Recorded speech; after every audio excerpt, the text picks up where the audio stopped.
ఈరోజు టిఫిన్ టైంకి వేడి వేడి పొంగలి పక్కన రుచికరమైన పీనట్ చట్నీ పెట్టుకొని తిన్నాను. పొంగల్ నుంచి వచ్చే ఆవిరి చట్నీ వాసన కలిసి ఉదయాన్నే ఇంతంతా ఆహ్లాదకరమైన వాతావరణాన్ని నింపేశాయి. తింటూ ఉంటే చిన్ననాటి రోజులు గుర్తొచ్చాయి. అప్పట్లో సెలవు రోజుల్లో అమ్మ పొంగల్ చేసి పక్కన చట్నీ పెట్టేది. అందరం కలిసి కూర్చుని తినే ఆ చిన్న క్షణాల్లో ఎంత ఆనందం ఉండేదో ఇప్పుడు అర్థమవుతోంది. ఈరోజు కూడా అదే అనుభూతి కలిగింది.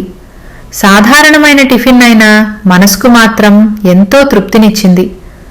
జీవితంలో ఆనందం పెద్ద పెద్ద విషయాల్లో కాకుండా ఇలాంటి చిన్న చిన్న క్షణాల్లోనే దాగి ఉంటుందని అనిపించింది. సామెత చెప్తా వినండి.